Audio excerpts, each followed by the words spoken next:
This is my first time at the Canadian Arts Summit. I've just migrated from a university setting where I've spent my entire adult career up until last fall when I made the shift to the Canadian Museum for Human Rights. I not only am new to that position, but the museum is new. It's new on the Canadian landscape, and so my thoughts are more prospective than retrodictive, nothing that I've necessarily accomplished yet. But I thought I would just share for a minute why I made this shift. When I became aware of the search and what they were looking for, I thought I had a skill set that matched up, but really what prompted me to throw my hat in the ring was a passion for the mandate of the Canadian Museum for Human Rights, the work that it is striving to do, its mandate, and the many relationships that the museum is cultivating with different groups and interests across Canada and the world. And I wanted to use that focus on the heart or the passion to connect with some of Sue's comments. She highlighted that in the cultural sector, we are working with rather than for, and the collaboration we have with other actors, with other interests and organizations, institutions, is critical to the work that we engage in.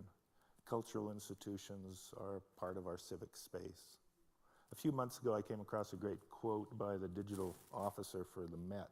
He was asked, what is the competition for the Met? Is it the Guggenheim?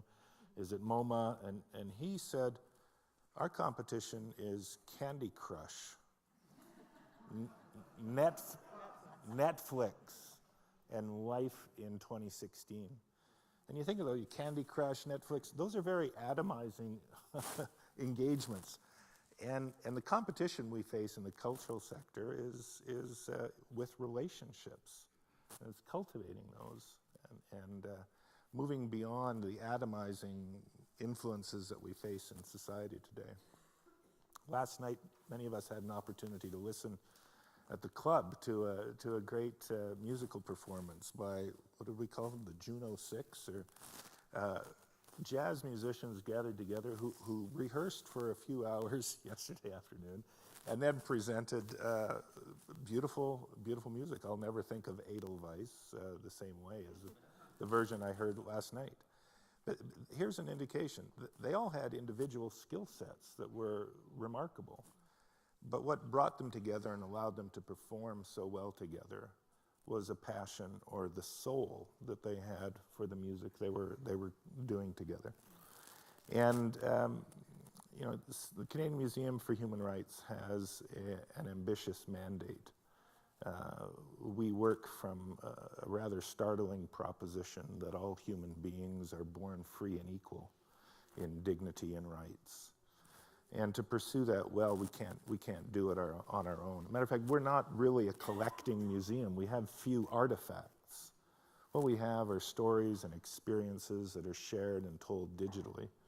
And the engagement that we have with our visitors becomes our artifact for the next visitor. And so relationships are key, critical to our mandate and to our purpose. And the passion I had for this mandate, for this position that led me to this, connects well with, I think, the landscape that we all face. At the core of what we do is our soul.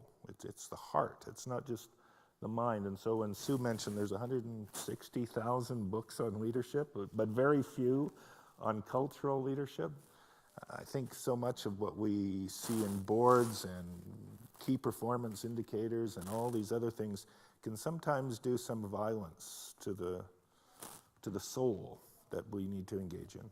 So. Thank you.